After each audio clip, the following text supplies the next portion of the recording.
Hello friends, welcome to our channel. Students, आज हम class 11th का पॉलिटिकल साइंस का पेपर सॉल्व करेंगे जो आज ही हुआ था। तो आइए स्टार्ट करते हैं। Class 11 political science.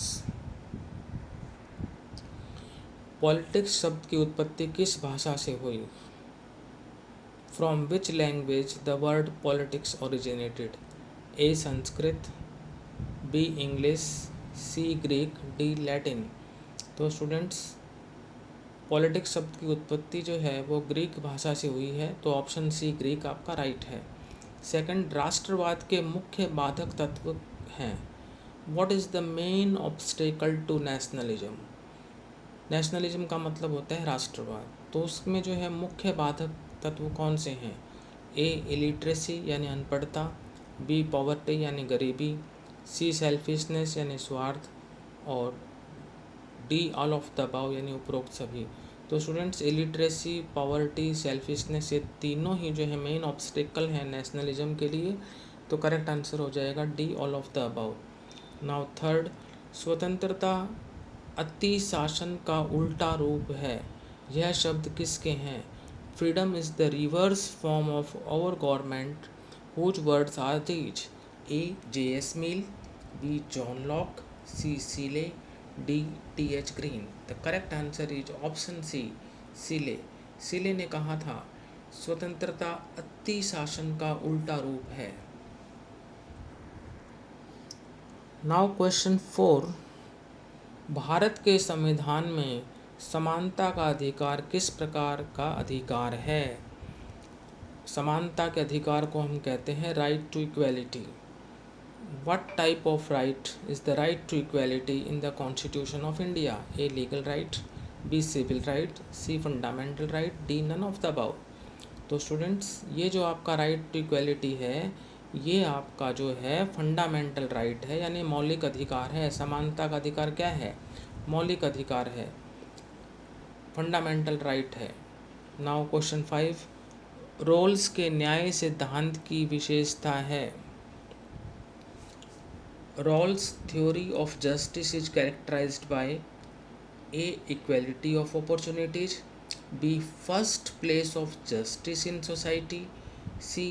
Fair distribution of primary goods, D. All of the above। यानी अवसरों की समानता, समाज में न्याय का प्रथम स्थान, प्राथमिक वस्तुओं का न्यायपूर्ण वितरण, और उपरोक्त सभी। तो करेक्ट आंसर है D all of the above. Question 6, अधिकार वह दावा है जिसे मनुष्य मान्यता देता है और राज्य लागू करता है। यह कथन किसका है?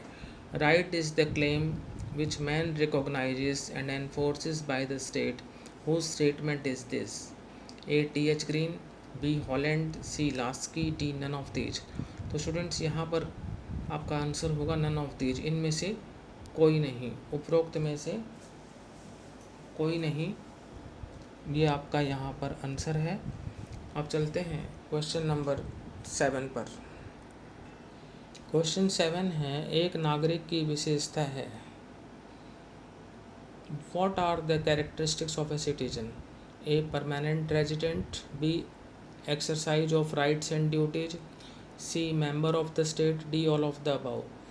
तो पहला तो स्थायी निवासी, दूसरा अधिकारों तथा कर्तव्यों का उपयोग, तीसरा राज्य का सदस्य, और डी उपरोक्त सभी। यानी तीनों के तीनों जो हैं वो एक नागरिक की विशेषता हैं कि वो परमानेंट रेजिडेंट होना चाहिए, उसमें exercise of rights and duties होनी चाहिए, मेंबर ऑफ द स्टेट होना चाहिए। तो आंसर हो जाएगा D all of the above. Now question 8, दक्षिण अफ्रीका में सरकार की रंग भेद की नीति किस वर्ष समाप्त हुई? In which year did the apartheid policy of the government and in South Africa? The year is 1992। दक्षिण अफ्रीका में सरकार की रंग भेद की नीति 1992 में समाप्त हुई। नाउ क्वेश्चन 9, अंग्रेजी भाषा के नेशन शब्द की उत्पत्ति किस भाषा से हुई? क्वेश्चन नंबर 9, अंग्रेजी भाषा के नेशन शब्द की उत्पत्ति किस भाषा से हुई? From which language did the word nation of the English language originate? तो स्टूडेंट्स, इसका करेक्ट आंसर है लैटिन। अंग्रेजी भाषा के नेशन शब्द की उत्पत्ति लैटिन भाषा से हुई। From which language did the word nation of the English language originate? It is Latin. Now question 10, प्रतिवर्ष अंतर्राष्ट्रीय अहिंसा दिवस कब मनाया जाता है? When is the international day of non violence observed every year? तो ये मनाया जाता है स्टूडेंट 2 अक्टूबर, जो कि महात्मा गांधी जी का भी जन्म दिवस होता है और लाल बहादुर शास्त्री जी का भी जन्म दिवस होता है, जो भी हमने कल ही जो है उसको सेलिब्रेट किया है। तो करेक्ट आंसर है इसका 2 अक्टूबर। नाउ क्वेश्चन 11 to 15, इन प्रश्नों के उत्तर 1 से 2 शब्दों में लिखें। Right answer in 1 to 2 words. Question 11, राजनीति शास्त्र केवल सरकार से संबंधित है, यह कथन किस विद्वान का है? Which scholar has given the statement political science is only related to government? तो ये कहा था लीकॉक ने। सेकंड है, सफ़ेद कबूतर किस चीज़ का प्रतीक है?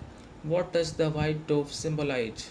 तो स्टूडेंट्स इसका आंसर है शांति का प्रतीक, यानी जो वाइट डोव है वो सिंबलाइज करता है पीस को। The white dove symbolizes peace. Now 13th one, Narmada बचाओ आंदोलन से जुड़े किस कार्यकर्ता का नाम लिखें। Right the name of any activist associated with Narmada बचाओ आंदोलन। तो एक्टिविस्ट जो हैं प्रसिद्ध हैं वो मेधा पाटकर। करेक्ट आंसर है इसका मेधा पाटकर। नर्मदा बचाओ आंदोलन से जुड़े कार्यकर्ता का नाम हमें लिखना है, तो वो आंसर होगा मेधा पाटकर। नाउ क्वेश्चन 14, धर्मनिरपेक्ष को संविधान में कब शामिल किया गया? When was secularism included in the constitution? तो सेक्युलरिज्म को कॉन्स्टिट्यूशन में जो है शामिल किया गया था वो 42nd कॉन्स्टिट्यूशनल अमेंडमेंट के द्वारा, यानी धर्मनिरपेक्ष को जो है संविधान की प्रस्तावना में शामिल किया गया था 42वें संविधान संशोधन द्वारा। नाउ क्वेश्चन 15, भारतीय नागरिकता प्राप्ति अधिनियम कब निर्मित किया गया? When was the Indian citizenship act enacted? तो इंडियन सिटीजनशिप एक्ट को इनेक्ट किया गया था 30 दिसंबर 1955, 30 दिसंबर 1955 को। भारतीय नागरिकता प्राप्ति अधिनियम कब निर्मित किया गया? 30 दिसंबर 1955। तो स्टूडेंट्स आज हमने क्लास 11 पॉलिटिकल साइंस के 15 क्वेश्चन सॉल्व किए। जो रिमेनिंग क्वेश्चंस हैं वो सेल्फ अटेम्प्ट के लिए हैं, उनको आप स्वयं कर सकते हैं। यदि आपको आज का हमारा ये लेक्चर अच्छा लगा तो आप इस वीडियो को लाइक करें, शेयर करें, चैनल को सब्सक्राइब करें। Thank you.